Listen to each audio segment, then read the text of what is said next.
Unbelievable, embarrassing, even dangerous are some of the words the financial elite gathered at the World Economic Forum conference in the Swiss resort of Davos have been using to describe U.S.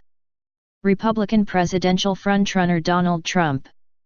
Although some said they still expected his campaign to founder before his party picks its nominee for the November election, many said it was no longer unthinkable that he could be the Republican candidate. Some noted that whatever the outcome, a heated campaign, which has also seen self-proclaimed Socialist Bernie Sanders provide a tough challenge to former Secretary of State Hillary Clinton for the Democratic nomination, could alter the U.S. political environment, giving vent to new populist anger on both sides of the political divide. Trump's nationalist rhetoric, particularly proposals to ban Muslims from entering the United States, tax goods made abroad and build a wall on the Mexican border, were never the sort of thing to appeal to the free trade crowd that typically gathers at events like the annual Davos Economic Forum.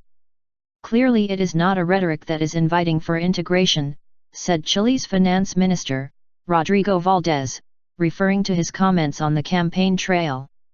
In Chile we have a deep view that integration of the Americas is a good thing, whether it is goods, financing, and yes, people. So I'd be happier with a more welcoming rhetoric. Among the present and former government officials in the Swiss resort was Eric Cantor, former Republican Majority Leader in the U.S. House of Representatives, now Vice Chairman of Moelis & Co., an investment bank.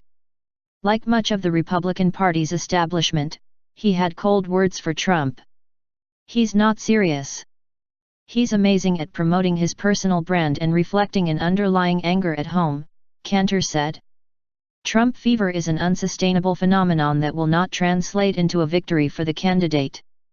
But for Ray Nolte, Chief Investment Officer of Skybridge Capital, a $13 billion hedge fund whose founder has supported other Republican candidates including Jeb Bush, such establishment pronouncements sound like wishful thinking.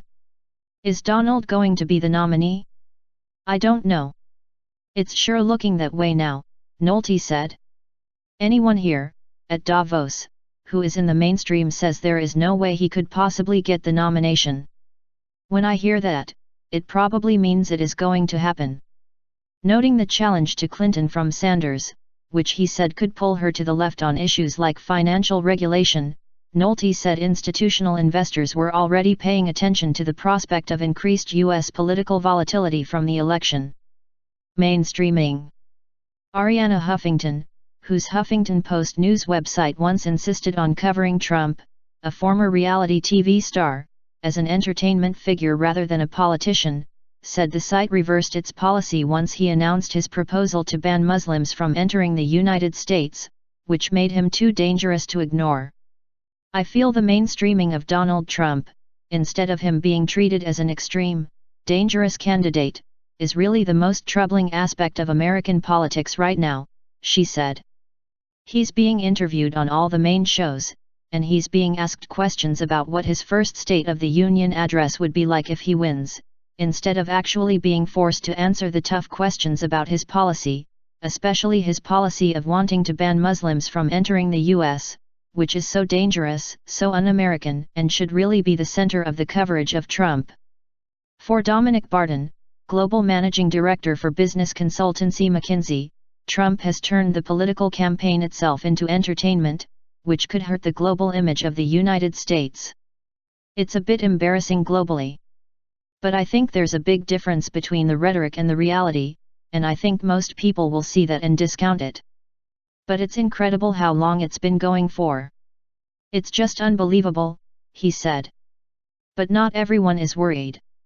Sandeep Dadlani, Executive Vice President of Indian outsourcing firm Infosys, said his firm has earned the majority of its revenue in the United States for more than 30 years. We have seen many elections come and go. It is common in all election seasons for rhetoric and extreme personalities to shine. Inevitably we have found governments from both sides to eventually come up with sensible policies, he said.